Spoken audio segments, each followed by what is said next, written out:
बोलो ग्यारस माता की जय। अपरा ग्यारस तमाम घणन पुञन ॾियण वारी ऐं वॾनि पापनि खे नाश करण वारी आहे।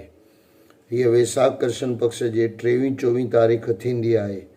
ऋषिनि मुनिनि हिन में दान करण जो वॾो महात्म ॿुधायो आहे। छो त हिन कलयुग जे समय जे प्रभाव करे धर्म 3 चरण सत्य, दया, तप इहे नष्ट थी विया आहिनि। बाक़ी वञी हिकिड़ो चरण दान जो रहियो आहे, पर उहो बि योग्य पात्र ऐं वक़्त जो ख़्यालु रखी नथो कयो वञे, जंहिं करे फ़ाइदे जे बदिरां हानि पहुचे थी। सात्विक दान सभ खां उत्तम दान आहे। पात्र खे ॾियण करे मोह ममता जो नाश थिए थो। सुशील ऐं वेद पाठी ब्राह्मणनि जो क़दुरु थिए थो, जंहिं करे देश ऐं जातीअ जी उन्नति थिए थी। अहंकार घटिजी वञे थो ऐं स्वर्ग जी प्राप्ति थिए थी।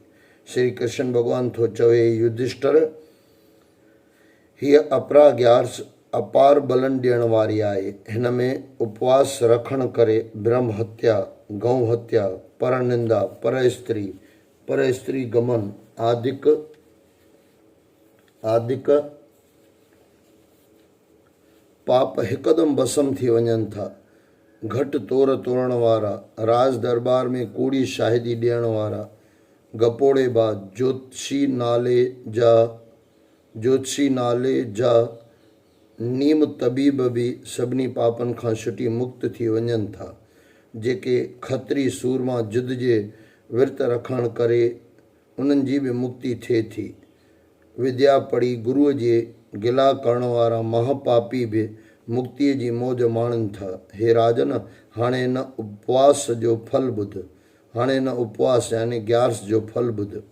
मकर संक्रांति में सूर्य ग्रहण वक़्त प्रयाग में स्नान करण करे काशीअ में शिवरात्रीअ ॾींहुं विर्त रखण। शिवरात्रीअ ॾींहुं मकर संक्रांति में सूर्य ग्रहण वक़्त प्रयाग में स्नान करण करे काशीअ में शिवरात्रि ॾींहुं विर्त रखण करे ऐं गया में पितरनि खे पिंड सां तृप्त करण करे, कुंभ में केदारनाथ जे दर्शन करे, बद्रिका आश्रम जी यात्रा करण करे, घोड़े हाथी सोने दान करण करे जो फल मिलंदो आहे, उहो ई फल अपरा ग्यारस जे विर्त रखण करे प्राप्त थींदो आहे। इहो वरी ॿुधो। मकर संक्रांति में सूर्य ग्रहण वक़्त प्रयाग में स्नान करण करे, काशीअ में शिवरात्रीअ ॾींहुं विर्त रखण करे ऐं गया में पितरनि खे पिंड सां तृप्त करण करे, कुंभ में केदारनाथ जे दर्शन करे, बद्रिका आश्रम जी यात्रा करण करे, घोड़े हाथी सोने दान करण करे जो फल मिलंदो आहे, उहो फल अपरा ग्यारस जे विर्त रखण करे प्राप्त थींदो आहे। पाप रूपी वृक्ष खे कटण लाइ ही उपवास कुहाड़ीअ समान आहे, अंधकार में सूरज समान आहे। तंहिं करे पापनि खां ॾकण वारनि मंछनि खे ही विर्त रखी पंहिंजो लोक परलोक सुधारणु घुरिजे।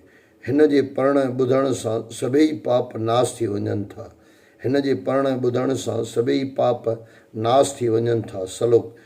मास मिटीअ जा पुतला, तोते बंदा नाहे बकाव, लॻंदे वाव विजुद मूं, पोइ सुरह वेंदे साव, खणी हलंदे खॾ में, हेमा करे धूड़ धकाव, पर दिल भर अहिड़ो दाव, मोटी मिलंदे की न की। सलोक।